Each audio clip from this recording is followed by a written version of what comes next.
Salut les mecs, salut! On va débriefer la Game Week 32. Il est 23h18. Elle est déjà finie parce que c'est le Super Bowl juste derrière. Donc on est content. On a déjà les résultats. Est-ce que j'ai rafraîchi? Je le fais avant. Euh, Bientôt le All-Star Break, tout ça. Plein de rebondissements. Une Game Week du coup plutôt courte qui a été du coup pas sur des scores ultra élevés. Mais j'ai pas réussi à faire les bons ajustements. Pour ceux qui étaient en live vendredi, vous le savez, il y a eu énormément de spots qui se sont joués au dernier moment. Et le swap de Booker qui a été fait dans les 10 dernières secondes a été payant.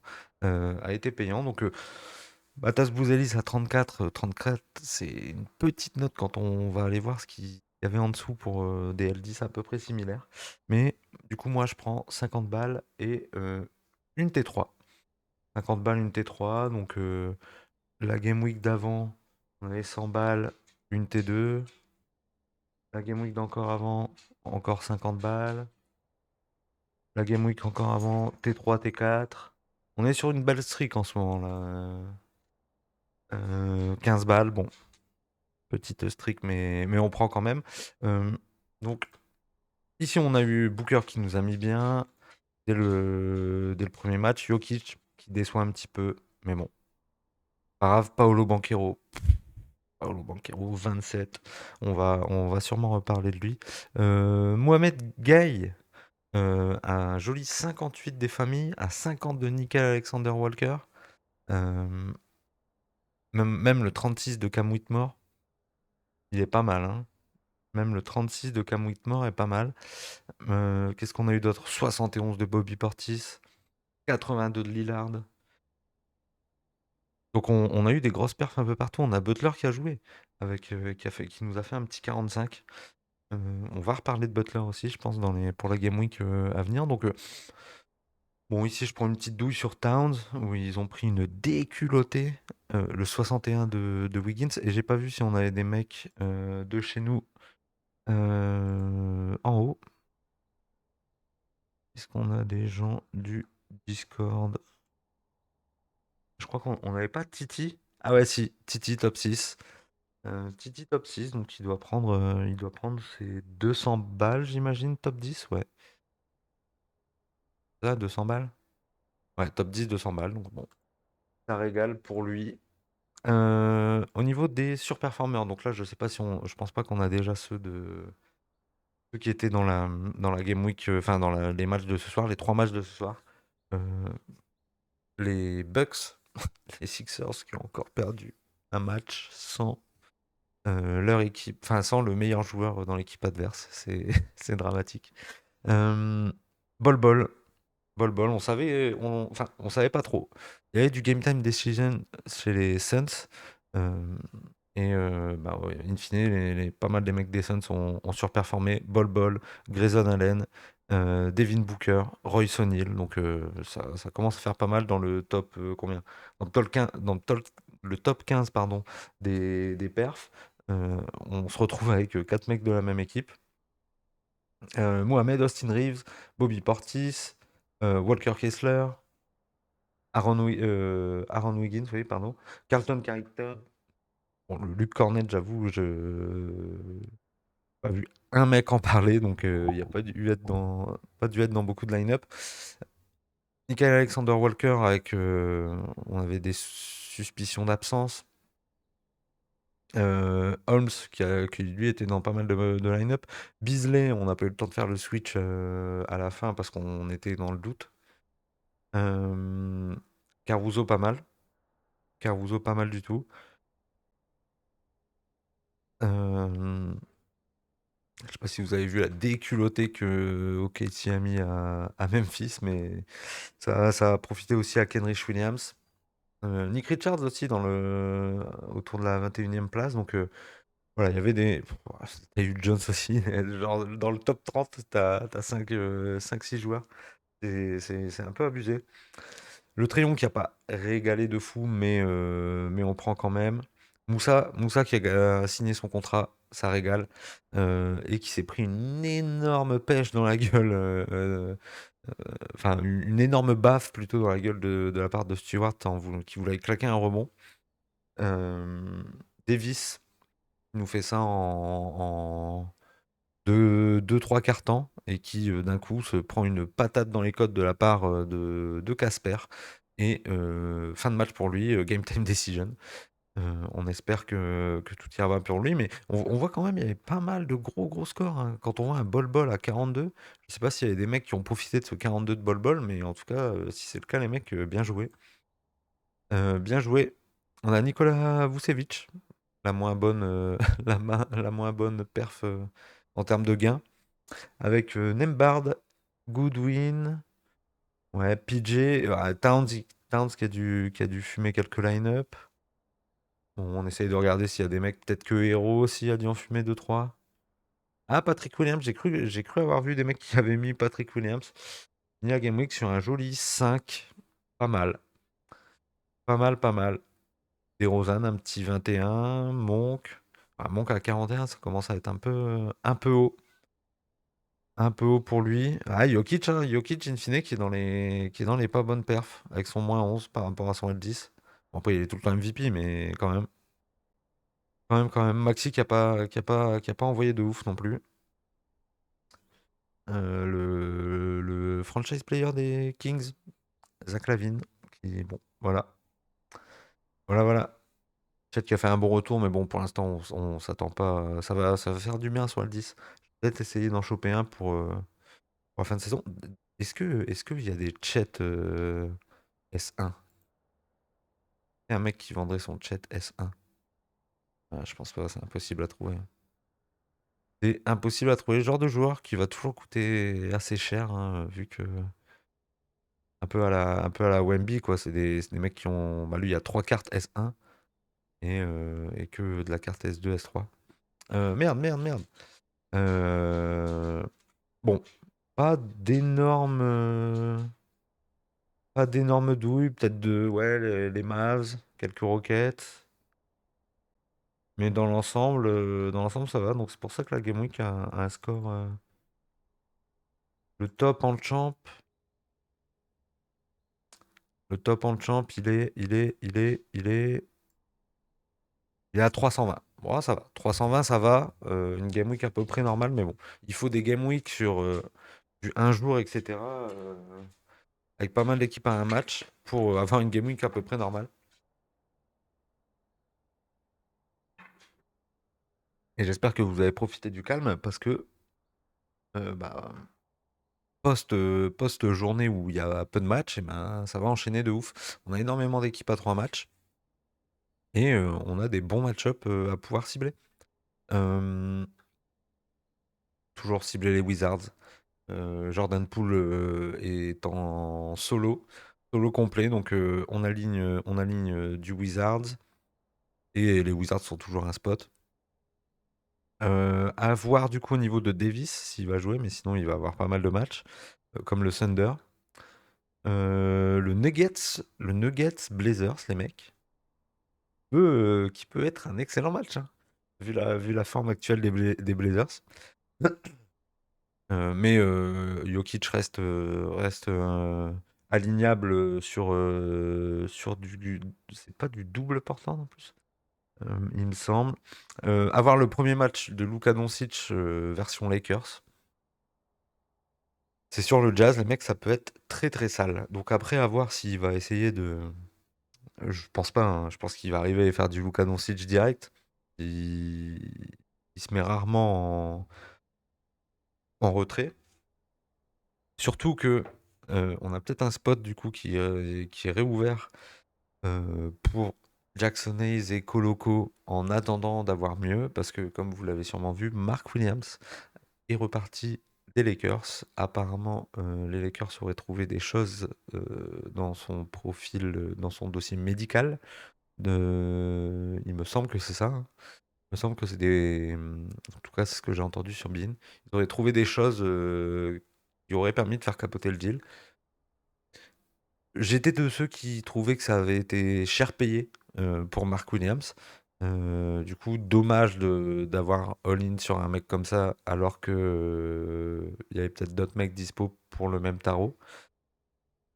Donc voilà, la grosse info, enfin la grosse rumeur, ça serait du coup que on ait un Nurkic qui était parti aux Hornets, qui va se faire cut par les Hornets parce qu'ils vont récupérer Mark Williams. Ça se passe le jour même où Moussa Diabaté signe son contrat. Donc on voit qu'il y a Nurkic en trop aux Hornets. Apparemment, ça pourrait couper Nurkic aux Hornets. Et Nurkic serait du coup agent libre pour rejoindre les Lakers au minimum. Donc est-ce que Nurkic est la solution? Non. Est-ce que Nurkic peut apporter un peu plus de trucs que Jackson Hayes? Je sais pas trop si ça peut fitter avec Luka et Nurkic, mais bon, à voir. Je sais pas trop ce qu'il pourrait avoir de mieux. Dwight Howard qui faisait un pressing sur toutes les équipes pour le signer en tant que pivot, peut-être que ça va être le retour le retour de Dwight Howard qui a pas laissé des bons souvenirs aux Lakers. En match-up à cibler, bah, Cade sur les Bulls, qui peut être pas mal. Le Knicks Pacers en revival des playoffs pas mal. Les Pacers qui du coup sont en back-to-back sur les Wizards. Donc encore Wizards sur les Pacers, ça peut être un très très bon spot. Ah, j'aime bien la game week des Knicks, hein. Un Hawks Pacers, je sais pas s'ils jouent 2 matchs ou 3 matchs, on verra après. Le Rocket Suns. Oh, le Jazz en doublé Lakers Jazz. Ça régale du Puntos. Le doublé Nuggets Blazers, donc qui peut être vraiment, vraiment pas mal. Et la Game Week, elle se finira du coup avec un beau Thunder Wolves. Un beau Thunder Wolves. Même le Rockets Warriors avec Jimmy Butler et tout, ça peut être sympa la Game Week. Et la Game Week est plutôt cool. Le Jazz qui a 3 matchs aussi. Et on sera du coup en pause pour le All-Star. Donc, dernier match le 14. Et on reprendra du coup le 20 avec un Lakers Hornets. Ah, incroyable. Oh, le Lakers Hornets. Ah bah c'est ok. Bon ben ça va être sympa. Ça va être sympa. Peut-être que Mark Williams sera aligné à ce moment-là. S'ils n'ont pas réglé leurs problèmes, peut-être qu'il va faire un chantier sur les Lakers. Mais bon, en tout cas, la Game Week est sympa. On va aller voir du coup les L10. On a bien mis concept. Jokic, bah, double Blazers, les Blazers en pleine bourse, ça peut être des gros matchs, des matchs serrés. C'est pas le spot le plus compliqué pour Jokic. On sait que ce qui est terrifiant, c'est au niveau des guards, ailier guard, porteur de balle avec Toumani Camara. Shai sur 3 matchs, ça va être un des best picks. Giannis, une des grosses news qui est tombée là aujourd'hui, je crois. Giannis ne sera pas là pour la semaine. Donc, il reviendra après le All-Star Break. Luka Doncic en double Jazz. Je pense que ça peut être une masterclass. La Game Week de Victor est bien. AD à voir, mais sur 3 matchs, s'il arrive à se bouger, franchement, il y a quand même 2 spots qui sont plutôt sympathiques. 2 spots plutôt sympathiques. Cade en double Bulls, magnifico. Edwards sur 3 matchs, c'est de la frappe. Embiid qui enchaîne un peu, hein, et il a joué il n'y a pas le score de la 32, mais il a joué le back-to-back. Il a joué Pistons et Bucks à 45, c'est toujours un spot. Je disais, ouais, Bronson à 44, j'aime bien la Game Week. Harden aussi, il y a le Jazz. Sabonis à 44. En vrai, il faudrait regarder, mais Sabonis 44. On commence à être dans des L10 historiques. Euh, ouais, on commence à être 44, ça commence, ouais, 42, 39, 37. Ça commence à être sympa du 44. Quand il est dans ces eaux-là, ça peut aller taper plus haut. Et ils sont sous. Oh ouais, c'est sympa. Surtout en plus que le Pels contre les Pels, ils doivent absolument gagner. Donc Le Towns à 43 sur la Game Week, c'est pareil, c'est magnifique. Attention à Sengun, il s'est blessé. Enfin, j'ai pas suivi ce match-là, mais j'ai vu les Notif Underdog tomber avec Jock Landale qui est passé, qui est passé dans le 5 pendant le match. Tatum qui a fait un chantier. Euh, en plus 7, Kyrie Irving à 41, pourquoi pas. Kyrie qui est un peu rentré dans le rang. Il avait été magnifique à un moment donné, là c'est un peu rentré dans le rang. Booker à 39. Ouais, Monk à 37, c'est encore un petit peu élevé. Encore un petit peu élevé. Oh, Michael Porter Jr. qui est remonté à 36 direct. Oh putain de merde. Ah lui, ce chien, il nous a vraiment pas régalé du tout pendant un moment. Putain, 32. Ouah, ça tombe 24. 36. Bam. Voilà. Bah, de toute façon, c'est du Michael Porter dans le texte, hein. Voilà. Michael Porter dans le texte. Boum, 26. 3 game week après, 4 game week après, 38. Voilà. Du Michael Porter. Donc, bon, on va éviter d'y toucher.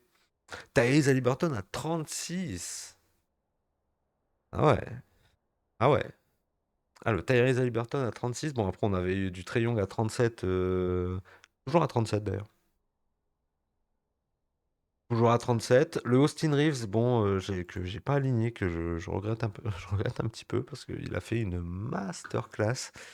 Euh, Ouais, je sais pas, j'ai trop aligné de Jalen Green, il va falloir que j'arrête avec ça aussi. Paolo Banchero, bon, Paolo Banchero, c'est la dépression, le mec. Dépression totale pour Paolo Banchero.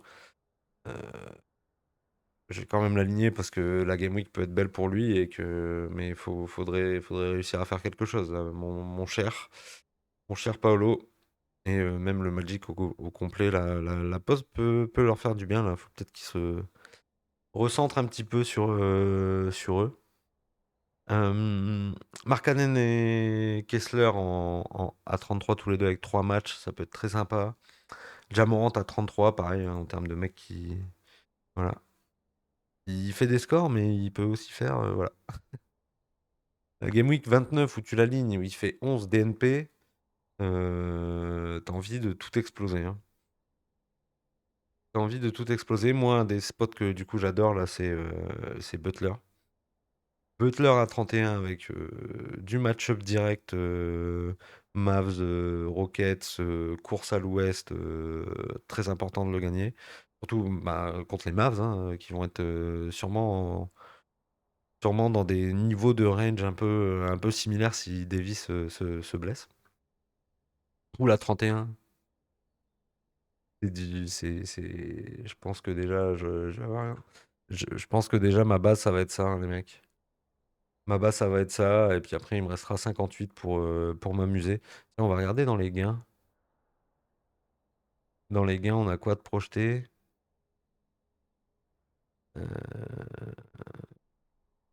Ouais, bon. Il y a pas encore de petit L10 pour l'instant projeté super haut.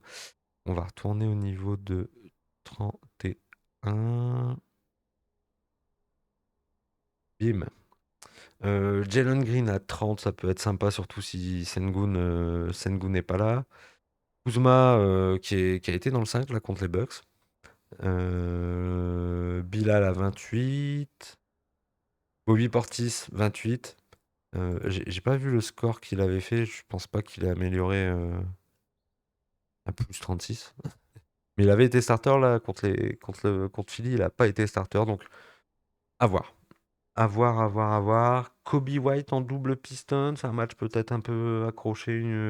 Un des deux matchs un peu accroché. Ça peut être cool. Peyton Pritchard, 27. Bon. Bon. Cameron Johnson à 26. À voir. À voir, à voir. Ça joue quand même 30 minutes. Keegan Murray, 3 matchs, 26, c'est cool. Tobias Harris, 25 en double Bulls. Il sera aligné. Draymond, non merci. Ici, à 23, ouais, non merci. Peut-être un petit Dylan Brooks, mais bon. à défaut de mieux. Drew, putain, Drew qui est tombé à 21. Après, en même temps, il fout plus un panier, le frérot, hein. Après, s'il arrive pour les playoffs et qu'elle 10 de 18, on achète tous les jours. Matas Bouzelis, toujours projeté en +6. Donc ça va être cool, ça va être aligné aussi. Aaron Gordon, +10, 19. Attention, bon, ça sera pas un back-to-back, donc on pourra peut-être le jouer. Bud Hill, notre ami, est-ce qu'il avait été titu? Yes, yes, full titu, hein, même avec Butler. Full titu, 19, 3 matchs. C'est la famille. La famille Buddy est de retour. Euh... Royce O'Neal, 18, toujours bien projeté. McBride en +10, donc il y a peut-être un truc que j'ai. Il y a peut-être un truc que j'ai loupé en termes de blessure, je pense pas, hein, mais. Ah, OJ? Ah, ok, ouais, donc, ok, j'ai loupé OJ. Effectivement, j'ai loupé OJ. Et ben, ok, donc McBride bien projeté. Qui sera aligné de toute façon, les Knicks, vu le manque de profondeur. Donc voilà, Jackson Hayes, est-ce qu'on va FOMO un Jackson Hayes, les mecs? En fait, dans tous les cas, je me dis, même s'ils font Nurkic, ça fit pas. Nurkic, ça fit pas avec, Luka, quoi. Ça a besoin d'un mec rim runner, menace de lob. Nurkic, ça n'a jamais été ça. Ah, ah oui. Ah oui, ah oui, ah oui. Et sinon, c'est du 13 balles, ok. Ah, mais la version in-season à 65, compliqué. Compliqué, mais ça semble être un très bon spot. Ça semble être un très bon spot. KCP, Titu, gros temps de jeu, +6. On sait jamais si ça finit par tomber dedans. Carlton Carrington qui pourrait être un bon pick pour la deuxième partie de saison, hein. Ça pourrait être un bon pick parce que poule blessé, Carlton Carrington, je peux acheter. Je peux acheter, j'avoue. J'avoue que je peux acheter là quand ils vont. Bon, après, ils sont déjà extrêmement bien positionnés en tanking, nos amis des Wizards, mais bon, sait-on jamais. Aaron Nesmith à 15. Dorian Finney-Smith à 14. Faut que ça rentre. Après avoir aussi Connect, pardon. Déjà, on sait pas quand est-ce qu'ils vont pouvoir rejouer. Donc on évite ça. Mais avoir le rôle qu'il peut avoir lui aussi, hein, dans tout ça, parce que je pense que c'est un mec qui peut très bien fitter avec Luka. Et j'avais été un peu triste de le fait qu'il sacrifie la triade des Babtou. Richard Holmes, pareil, dans le chaos des Wizards. Cette Curie qui nous a envoyé une perf. Un petit +13. Donc, ouf, waouh. Mais non, mais c'est même pas +13. C'est plus que ça. C'est plus que ça. C'est parce qu'ils sont pas encore alignés. C'est plus que ça. Bon, après, il n'y avait personne. Il nous en a fait un 44. 44. Bon, après, là, c'est terrifiant, là, les Hornets. C'est terrifiant. Rich Shepard et Woody Smith. Hmm, Zekenaji. Kevin Warter qui est tombé à 7. Kevin Warter qui est tombé à 7. Aïe, aïe, aïe, aïe, aïe, aïe, aïe. Ah ouais, putain, c'est. Ok, ok. Tristan Vucevic. Tristan Vucevic, on voit les deux matchs, ouais, c'est masterclass, hein, de Tristan, là, pour l'instant. C'est sûrement lui qu'on aurait dû prendre plutôt que Matas, parce que là, le LD, c'est encore pas dégueu. Alors que Matas, ça va vite monter. Même AJ Johnson, qui a eu du petit temps de jeu, hein. Qui a eu du petit temps de jeu. Donc, c'est loin. c'est loin, mais pourquoi pas? Si on a de la mise au repos pour Brogdon et Smart, Brogdon, il y aura vraiment enchaîné 2 saisons, aux fraises, complet, quoi. Aux fraises complet. Bon, bah, c'est tout pour la petite preview. On se retrouve demain soir, du coup, 22-22h30, pour faire la petite Game Week en live. Et puis, ben, je vous souhaite un bon début de semaine, les mecs, du coup. Allez, salut!